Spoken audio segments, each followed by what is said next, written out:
يؤتي الحكمة من يشاء ومن يؤت الحكمة فقد أوتي خيرا كثيرا. Assalamualaikum warahmatullahi wabarakatuh. Alhamdulillah, hari ini kita dipertemukan kembali dalam pembelajaran agama Islam 1 dengan judul materi konsep dan hakikat iman dalam Islam. Baik, masih bersama saya Yunita Furia Aristiasari. Saya adalah pengampu mata kuliah agama Islam di dalam Prodi Teknik Sipil Universitas Muhammadiyah Yogyakarta. Apabila teman-teman ingin menghubungi saya, silakan ke kontak yang ada dalam slide berikut ini, baik dalam melalui WA, telepon, ataupun bisa dengan melalui email. Baik kawan-kawan semua, teman-teman mahasiswa, apa yang kita pelajari dalam pembelajaran hari ini? Yang pertama adalah kita akan belajar makna iman, yang kedua rukun iman dan cabangnya, kemudian yang ketiga perkara pembatal keimanan, yang keempat implikasi dan aplikasi iman dalam kehidupan, dan kemudian nanti ada referensi seperti itu. Baik, sebelum saya menyampaikan materi, ada baiknya saya sampaikan dulu tujuan pembelajaran kali ini ya. Pertama adalah mahasiswa mampu menjelaskan hakikat iman dan ruang lingkupnya dalam perspektif pemahaman Muhammadiyah. Yang kedua, mahasiswa mampu menerapkan iman ini dalam kehidupan sehari-hari. Baik, langsung kita lanjutkan ke slide berikutnya, yaitu tentang makna iman ya.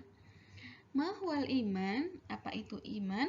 Ya, al imanu tasdikun bil qalbi wal ikraru bil lisani wal amalun bil arkan. Ya. Iman itu mengandung makna percaya dan yakin. Tapi keyakinan itu harus disertai dengan pembenaran ya dalam hati, ikrar dalam lisan, dan amalan dengan anggota badan. Seperti itu. Iman dapat bertambah dengan ketaatan ya, tapi juga dapat berkurang dengan kemaksiatan. Jadi benar kata orang ya, al imanu yazidu wa yanqus. Iman itu bisa naik bisa turun ya. Indikatornya apa? Ketika seseorang itu taat ya, selalu menjalankan ibadah gitu ya, menjauhi maksiat gitu, itu berarti iman itu sedang naik. Tapi ketika orang itu jauh dari Allah, jauh dari kewajiban-kewajibannya sebagai seorang muslim ya, sering melakukan kemaksiatan gitu ya, itu jadi indikator bahwa imannya sedang mengalami penurunan. Keimanan adalah pokok dari akidah yang mencakup iman kepada Allah, para malaikat, kitab-kitab, rasul-rasul, hari akhir, dan takdir baik maupun buruk. Kesemuanya itu yang kita kenal dengan rukun iman. Nah, ini ada sebuah ayat ya dalam surat Al-Baqarah ayat 177 yang artinya bukanlah menghadapkan wajahmu ke arah timur dan barat itu suatu kebajikan, akan tetapi sesungguhnya kebajikan itu ialah beriman kepada Allah, hari kemudian, malaikat-malaikat, kitab-kitab, nabi-nabi, dan memberikan harta yang dicintainya kepada kerabatnya, anak-anak yatim, orang-orang miskin, musafir yang memerlukan pertolongan, dan orang-orang yang meminta-minta, dan memerdekakan hamba sahaya, mendirikan sholat, menunaikan zakat, dan orang-orang yang menepati janjinya apabila ia berjanji, orang-orang yang sabar dalam kesempitan dan penderitaan dan dalam peperangan. Mereka itulah orang-orang yang benar imannya, dan mereka itulah orang-orang yang bertakwa. Baik, iman itu juga merupakan fitrah setiap manusia. Apa itu fitrah ya? Fitrah itu artinya potensi dalam diri manusia, potensi yang suci. Ini terdapat dalam surat Al-A'raf ayat 172. A'udzubillahi minasyaitonirrajim. Wa id akhadha rabbuka min bani adama min zuhurihim dzurriyyatahum wa ashhadahum ala anfusihim alastu birabbikum qalu bala syahidna an taqulu yaumal qiyamati inna kunna an hadza ghafilin. Dan ingatlah ketika Tuhanmu mengeluarkan keturunan anak-anak Adam dari sulbi mereka dan Allah mengambil kesaksian terhadap jiwa mereka. Seraya berfirman, bukankah aku ini Tuhanmu? Ya, mereka menjawab, betul, engkau Tuhan kami. Kami menjadi saksi. Kami lakukan yang demikian itu agar di hari kiamat kamu tidak mengatakan sesungguhnya kami Bani Adam adalah orang yang lengah terhadap keesaan Tuhan, ya, seperti itu. Ini juga dijelaskan oleh Rasulullah SAW dalam sebuah riwayat hadis, kullu mauludin yuladu alal fitrah, ya, setiap anak yang lahir itu terlahir dalam kondisi fitrah atau suci, beriman, ya. Jadi dia lahir dalam kondisi dia muslim, ya, mengakui Allah sebagai Tuhannya. Fa'abawahu yuhawidanihi au yumajjisanihi au yunassiranihi. Tapi orang tuanya lah yang membuat dia Majusi, Yahudi, atau Nasrani. Nah, seperti itu. Baik, kita lanjut ke slide selanjutnya, yaitu tentang rukun iman dan cabangnya. Ada iman kepada Allah, kepada malaikat-malaikat, kitab-kitab, nabi dan rasul, hari akhir, qada dan qadar. Nah, ini dari mana susunan seperti ini? Di dalam hadis Rasulullah SAW ketika Jibril mendatangi Nabi Muhammad SAW dan menanyakan tentang 3 hal. Salah satunya adalah beliau Jibril bertanya kepada Nabi Muhammad, akhbirni anil iman, terangkan kepadaku apa itu iman. Beliau SAW menjawab, iman itu adalah engkau beriman kepada Allah, malaikat, kitab-kitab, para rasul, hari kemudian, dan beriman kepada takdir yang baik dan buruk.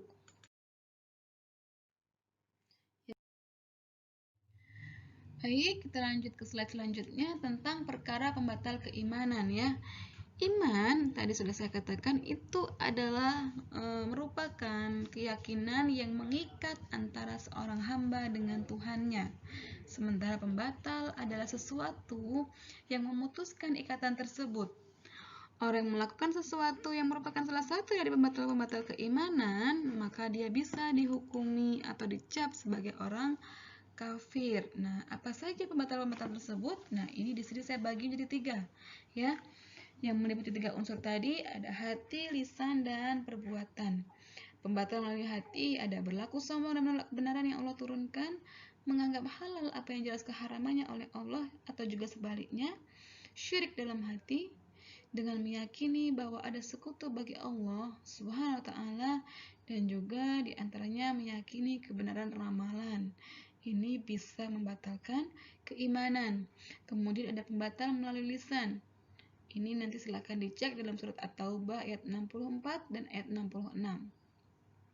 Nah, atau juga di sini ada kutipan dari Majmu' Al-Fatawa bahwa sesungguhnya kita mengetahui bahwa orang yang mencela Allah Subhanahu wa taala dan Rasulnya dalam keadaan sukarela bukan karena terpaksa, bahkan orang berbicara dengan kalimat-kalimat kufur dengan sukarela dan tidak dipaksa, serta orang mengejek Allah Subhanahu wa taala, Rasulnya dan ayat-ayatnya, maka dia telah kafir lahir dan batin. Kemudian ada pembatal melalui perbuatan, syirik dalam perbuatan seperti sujud kepada patung atau matahari, melakukan sihir, ya, mendatangi tukang tenung gitu, ya, mendatangi dukun dan sebagainya. Murtad seperti itu juga bisa menjadi pembatal keimanan. Nah, adik-adik semuanya yang saya banggakan, ya, dalam kehidupan seorang mahasiswa banyak hal yang bisa dilakukan sebagai perwujudan dari keimanan Anda. Misalnya apa? Pertama, menjaga salat dan membaca Al-Quran, ya. Ini tidak boleh kita lepaskan dari kehidupan kita, terutama salat 5 waktu. Baca Al-Quran paling tidak 1 halaman per hari, ya. Itu minim dan kita usahakan untuk bisa selalu konsisten baca Al-Quran setiap hari. Kemudian luruskan niat dalam menuntut ilmu baik agama maupun umum gitu ya. Nah, ini yang perlu adik-adik fahami ya. Jadi dalam menuntut ilmu itu jangan pernah ada keterpaksaan. Coba ikhlaskan gitu. Luruskan niat sebagai ini adalah ibadah gitu ya. Ini adalah bentuk ibadahku ya Allah gitu ya. Jadi jangan semata-mata mencari nilai, mencari IPK gitu ya. Tapi luruskan niat Anda dalam menuntut ilmu. Memang Anda murni menuntut ilmu, baik dalam ilmu agama atau ilmu umum ya. Ya, Anda boleh saat ini menekuni ilmu umum, tapi jangan pernah lupakan ilmu agama. Syukur-syukur nanti ilmu umum yang Anda pelajari saat ini bisa Anda gunakan, bisa Anda manfaatkan untuk kehidupan orang banyak, bisa memberi manfaat kepada orang lain ya, seperti itu. Kemudian bersungguh-sungguh dalam menuntut ilmu ya, kemudian menghormati orang yang lebih tua dengan perkataan dan perbuatan yang baik, siapapun itu ya, orang tua yang Anda kenal maupun tidak Anda kenal, dosen yang favorit Anda atau dosen yang belum Anda kenal, hormati mereka gitu ya, sayangi mereka, sapa mereka, berilah salam kepada mereka setiap Anda ketemu mereka di jalan, seperti itu. Begitu, ucapkan dengan kata-kata yang lembut dan sopan gitu. Kemudian menolong sesama, menjaga lisan dari perkataan kotor, ghibah, fitnah, dan ucapan-ucapan buruk lainnya. Kemudian menjaga diri dari perbuatan zina, zina mata, zina hati, zina pikiran gitu ya, zina lisan, seperti itu. Oke, ini yang bisa kita lakukan atau Anda lakukan sebagai seorang mahasiswa ya. Ini hal-hal yang lekat dalam kehidupan Anda semua. Kemudian dalam pekerjaan pun, apapun profesinya, juga kita perlu memperhatikan hal-hal sebagai berikut ya. Pertama, jangan pernah melupakan kewajiban kita kepada Allah, terutama ibadah sholat ya. Perintah zakat, kalau kita memang sudah memenuhi syarat untuk berzakat. Begitu. Sesibuk apapun Anda, sesulit apapun keadaan Anda gitu ya, jangan pernah tinggalkan sholat gitu. Kemudian menyempatkan waktu untuk hadir dalam majelis ilmu ya, karena ketika kita sering menghadiri majelis ilmu, maka ini bisa membantu kita membooster keimanan kita ya, meningkatkan keimanan kita.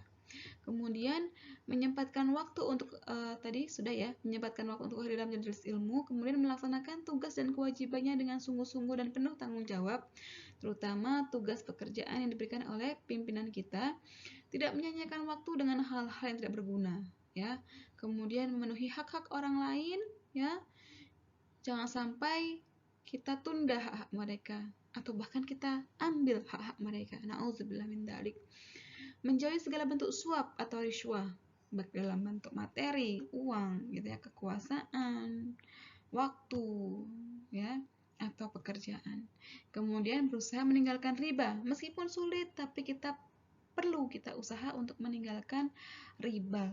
Dan masih banyak yang bisa kita lakukan sebagai bentuk aplikasi iman yang ada dalam diri kita untuk kita terapkan dalam kehidupan sehari-hari. Baik, ini referensinya bisa Anda baca sendiri atau Anda juga bisa mencari sumber-sumber lain yang bisa mendukung atau mungkin lebih lengkap seperti itu. Nah, baik adik-adik semuanya, sampai di sini dulu materi yang saya sampaikan. Apabila ada kekurangan, saya mohon maaf yang sebesar-besarnya. Kesalahan, kekurangan itu murni dari saya dan kebenaran itu dari Allah Subhanahu wa ta'ala. Mudah-mudahan bermanfaat. Kita ucapkan alhamdulillah bersama-sama. Alhamdulillahirabbil alamin. Wastaghfirullah. Wassalamualaikum warahmatullahi wabarakatuh.